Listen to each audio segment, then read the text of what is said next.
प्रहलाद जी का मान रखा, ऐसे ही भगवान श्री ठाकुर जी के जो परम भक्त हैं वो सभी का मान रखते हैं। ठाकुर जी कहते हैं मुझे भज करके तो देखो मैं तुरंत आ जाऊंगा। इसी वंश में एक दैत्य और हुए थे जिनका नाम प्रतीक रूप आदित्य के जो पुत्र थे, इन्हीं के वहां महाराज शुक्राचार्य जी हुए थे। ये दैत्यों के गुरु थे। अब जब गुरु ही दैत्यों के जब वो गुरु हैं तो आप समझ सकते हो उनके रास्ता राक्षसों जैसे ही होंगे।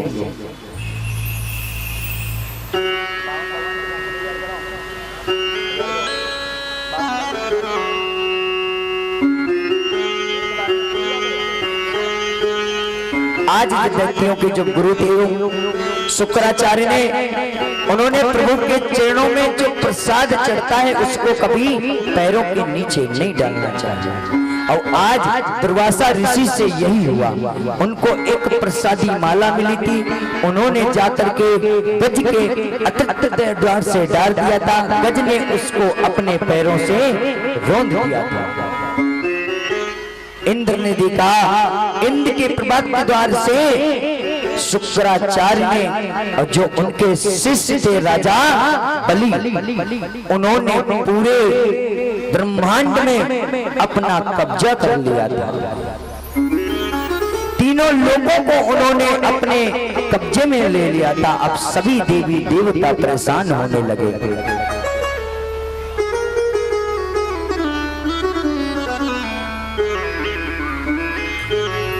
जब शुक्राचार्य की आज्ञा पा गए राजा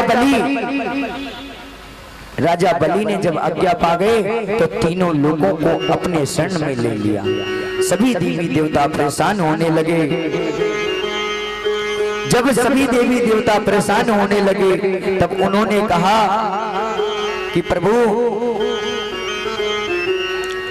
आज हमारे पास जो कुछ था सब दैत्यों ने ले लिया। अब हमारे पास ठहरने के लिए कोई स्थान भी नहीं है। श्री ठाकुर जी ने कहा आपको पता है जब दैत्यों का अत्याचार बढ़ जाता है तब मेरे गोविंद कोई अवतार लेकर के आते हैं। ठाकुर जी ने कहा मैं एक प्रत्येक रूप से बावन का अवतार लेकर के आऊंगा और भिक्षा मांगने के पश्चात में राजा बलि के घर पर द्वार पर जा करके मैं उनसे आप लोगों की जो छीनी हुई भूमि है उसको मैं लौटा दूंगा।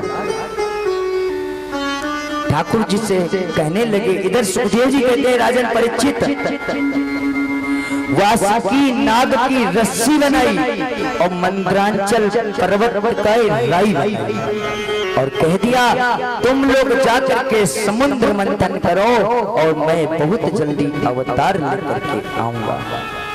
जो मेरा अवतार होगा वो बावन का अवतार होगा। आज सभी देवी और देवता एक तरफ हैं और दैत्य एक तरफ हैं, क्योंकि दैत्यों के जो गुरु थे वो शुक्राचार्य थे और शुक्राचार्य बहुत चतुर थे। शुक्राचार्य जी महाराज थे वो बहुत चतुर थे।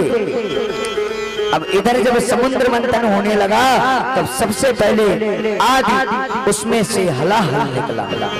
हलाहल कहते हैं जहर को, और जहर का वो हलाहल ऐसे निकला था अगर पृथ्वी पर एक बूंद गिर जाता तो आप समझ लेती पृथ्वी पर प्रलय नाश हो जाता। अब जैसे उसमें से जहर निकला सभी देवताओं देख करके घबरा गए, दैत्य भी देख करके घबरा गए। कहने लगे भैया हम तो अमृत पीने वाले हैं, जहर थोड़ा पिएंगे।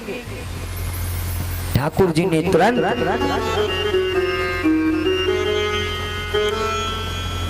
भगवान शंकर को आदेश दे दिया। भगवान शंकर ने जाकर के उसी हलाहल का पान किया और उनके कंठ पे नीला नीला एक निशान बन गया। उसी दिन से भगवान शंकर का नाम नीलकंठ महाराज पड़ गया। बोलो भोलेनाथ महाराज की जय हो। अब जैसे ही इधर हलाहल भगवान शंकर पी गए, इतनी प्रभाव इतना गर्म था वो हलाहल कि वो कंठ नीला नीला हो गया। इतनी गर्मी थी उस हलाहल में कि भगवान शंकर के गले पे जलन होने लगी। भगवान शंकर मन में सोचने लगे इसको शांत करने का एक ही तरीका है। अगर आचार्य जी कुर्सियों की कमी पड़ रही है तो मंगवा लो, जाके बोल दो दे जाएंगे। जाओ चले जाओ,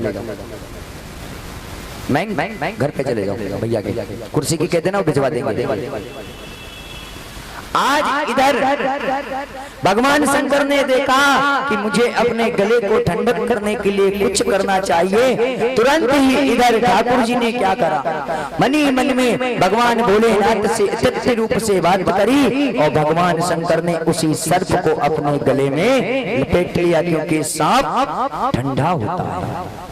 जैसे ही भगवान शंकर ने अपने गले में सर्प लपेटा, ध्यान रखना सर्प किसी कारण वश लपेट रखा है भगवान भोलेनाथ ने, कोई शौक में नहीं। बहुत लोग ऐसे हैं जिनको पता ही नहीं कि सर्प भगवान शंकर ने लपेटा क्यों है।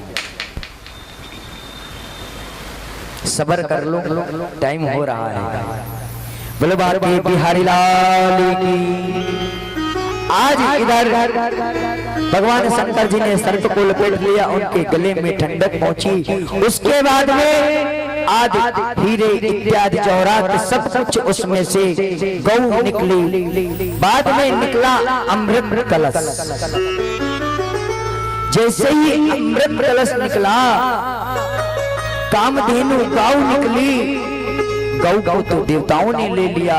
अमृत जब निकला तब राक्षसों ने उस अमृत को देवताओं से छीन लिया।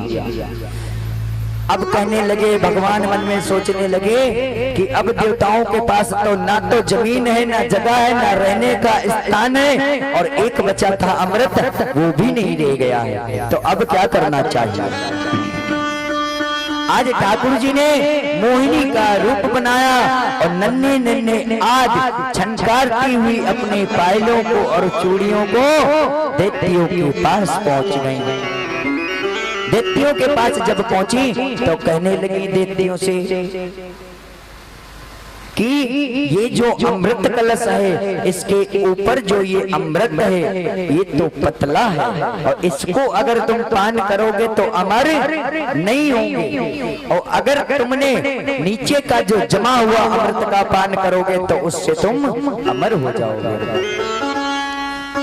जैसे ही इस बात को दैत्यों से बोला, दैत्यों ने कहा कोई बात नहीं, अमृत है, पतला है या गाढ़ा है, जैसा भी है मैं तो इसी को पान करूंगा। ठाकुर जी जो मोहिनी का रूप बना के आए थे तो कहने लगे एक काम करो, ये अमृत के कलश को हमें दे दो, ऊपर का पतला पतला देवताओं को मैं दे दूंगा, और जब नीचे का जमा हुआ हो जाएगा वो आप लोग पान कर लो। ठाकुर जी ने तुरंत ही मोहिनी के रूप में उस अमृत को ले जाकर के देवताओं से अमृत के कलश को लेकर के देवताओं को दे दिया, और जितना अमृत का सब बांट दिया। एक दैत्य उसमें आकर के चुप ही अमृत का पान किया। ठाकुर जी ने सुदर्शन चक्र को आज्ञा दे दी, उसके एक भाग के दो खंड कर दिए, उन्हीं का नाम राहु और केतु। लेकिन उनके कंठ में अमृत का वास हुआ था, हृदय तक अमृत नहीं पहुंच पाया था। तब ठाकुर जी से उन्होंने क्षमा मांगी और कहने लगे जहां भी कोई अनुष्ठान या भक्ति होगी, जब तक राहु 9 ग्रहों की चौकी नहीं लगेगी तब तक कार्य संपूर्ण नहीं होगा। भगवान ने उन पर कृपा करी, उनको राक्षस योनि से भक्ति योनि में ले आए। इधर शुक्राचार्य ने राजा बलि से कहा कि अब क्या है, अब तो तुम तीनों लोक के स्वामी हो, अब जाओ यज्ञ की तैयारी करो। आज राजा बलि यज्ञ की तैयारी कर रहे हैं और इधर मेरे श्री ठाकुर जी महाराज बावन के रूप में अवतार लेकर के राजा बलि के द्वार पर जाएंगे। जैसे ही देवताओं ने जाकर के भगवान से कहा अमृत का पान तो हमने कर लिया है, लेकिन जो हमारी भूमि थी, जमीन थी, जगह थी, स्थान था, वो भी हमें लौटवा दो। ठाकुर जी ने कहा थोड़ा सा धैर्य रखो, आपको वो भी सब मिल जाएगा। ठाकुर जी ने कहा मैं एक प्रत्यक्ष रूप से मैं जन्म लेकर के आऊंगा और मैं अपने गुरु के पास इच्छा के लिए जाऊंगा और गुरु मुझे जैसा आदेश करेंगे मैं तुरंत ही आपका भूमि लौटवा दूंगा। आज जैसे ही इधर भगवान मोहिनी का रूप बना के आए और दूसरे रूप में ठाकुर जी से सभी देवताओं ने बात करी और आज भगवान बावन के रूप में अवतार लेके आएंगे। बोलो बावन भगवान की जय हो, बोलो श्री वृंदावन बिहारी लाल की जय हो। आचार्य जी झांकी तैयार हो तो ले आओ।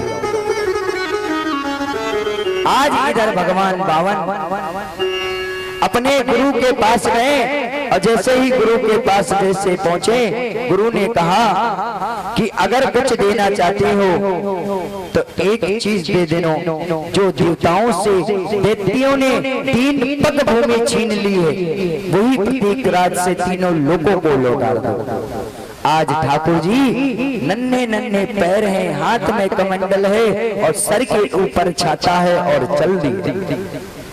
जैसे ही राजा बलि के द्वार की तरफ चले और क्या जैसे पहुंचे, शुक्राचार्य ने कहा कि अरे ये कोई बच्चा नहीं है, ये तुम्हें पता है हमारा पुराना शत्रु कन्हैया है। राजा बलि ने कहा गुरु चुप हो जाओ, आज मेरे द्वार आ गए हैं नारायण दर्शन के लिए। जैसे ही इस बात को बोला तुरंत ही ठाकुर जी ने मन ही मन मुस्कुराने लगे। राजा बलि आए, राजा बलि आकर के देखा, भगवान के चरणों में प्रणाम किया और कहने लगे ठाकुर जी से कि मैं आपकी छवि देख करके मैं इतना मन मोह गया हूँ, आप मुझसे कुछ भी मांग लो। जैसे ही मांगने की बात आई, ठाकुर जी कहने लगे ऐसे मुझे कुछ नहीं चाहिए, पहले संकल्प करो। इसीलिए आप लोग भी ध्यान देना, आप भी कुछ दान करते हो, किसी ब्राह्मण को या किसी को संत को घर पे पूजन या अनुष्ठान या भोजन कराते हो तो संकल्प जरूर कराना चाहिए, क्योंकि संकल्प का मतलब क्या होता है, हम जमीन जगह खरीदते हैं, जब तक हम उसका रजिस्ट्रेशन ना कराएं क्या हमारी प्रॉपर्टी है वो, और जैसे तुम्हारे नाम हो गई तो तुम्हारी प्रॉपर्टी है। ऐसे ही संकल्प का महत्व होता है। संकल्प कराने से देवताओं को पता चलता है कि आज इनके घर ये कार्य हो रहा है। अब वो ठाकुर जी के पास उनकी एंट्री हो जाती है। बोलो बाबा बिहारी लाल की जय, बोलो श्री राधा रानी सरकार की जय, बोलो श्रीमद् भागवत महापुराण की जय, बोलो बंसी वाले की। एक छोटा सा भजन, उसके बाद में बावन भगवान के सुंदर झांकी खोजी जी दिल ले दो मुरलिया वालो। कौन कौन ठाकुर जी की सेवा में खड़ा होगा, अभी खड़े हो जाए।